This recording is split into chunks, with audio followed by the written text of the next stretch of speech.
नमस्कार शेतकरी बंधूंनो, मी doctor BN. Thorat. स्वागत आहे माझी शेती माझी ओळख या माझ्या यूट्यूब चॅनलमध्ये. या एल निनोमुळे आपल्या अन्न सुरक्षेला काय फटका बसणार आहे किंवा किती प्रमाणात तीव्र असणार आहे, अशाच नवनवीन माहितीसाठी तुम्ही माझ्याशी कनेक्ट राहा, चॅनलला सबस्क्राईब करा. शेतकरी बंधूंनो, नुकतंच अमेरिकेच्या नोआ या संस्थेने 11 जून 2026 रोजी एल निनो हा तीव्र झाल्याची घोषणा केलेली आहे. आणि हा तीव्र झाल्यानंतर किती तीव्र झालेला आहे, त्याचा अन्न सुरक्षेवरती किंवा अन्न उत्पादनावरती किती फटका आणि काय परिणाम होणार आहे, याविषयी एक आराखडा किंवा याविषयी एक जाहीर आवेदन केलेलं आहे. याविषयीचीच माहिती आपण या व्हिडिओच्या माध्यमातून पाहणार आहोत.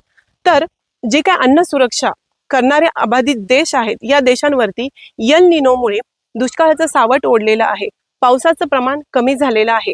तुम्हीच पहा, हा जून महिना संपण्याची वेळ आलेली आहे, तरी सुद्धा अजूनही भारतात, त्याचबरोबर भारतालगतच आजूबाजूचे जे काही देश आहे, तिथेही पावसाचं प्रमाण कमी आहे किंवा पाऊस अजूनही पडलेला नाही. त्यामुळे अन्नाचं उत्पादन आहे, त्याचबरोबर अन्नाचं उत्पादन कमी प्रमाणात होणार आहे किंवा अन्नाचं उत्पादन आणि याविषयीच्या किमती किंवा याविषयी जागतिक बाजारपेठेमध्ये चर्चा जोर धरून आहे. आणि ह्या अन्नधान्याचं उत्पादन त्याचबरोबर यांच्या ज्या काही किमती आहेत, ह्या जागतिक बाजारपेठेत आपल्या सर्वांना झेपणाऱ्या नाहीयेत. मग या सर्व गोष्टींमध्ये आपण मध्यमवर्गीय किंवा कमी उत्पादन असणारे लोक आपण बळी पडणार आहोत. तर या सर्व गोष्टींचा फटका हा भारत देशाला पडणार आहे.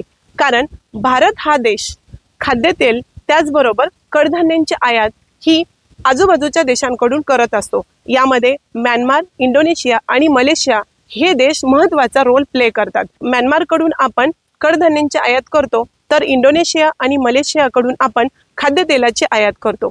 जर या देशांना सुद्धा या एल निनोचा इफेक्ट झालेला आहे, या देशांमध्ये सुद्धा अजूनही मान्सूनचं आगमन झालेलं नाही, त्यामुळे तिथलं उत्पादन सुद्धा कमी होण्याची शक्यता आहे.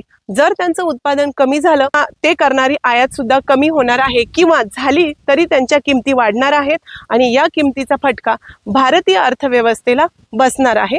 धन्यवाद.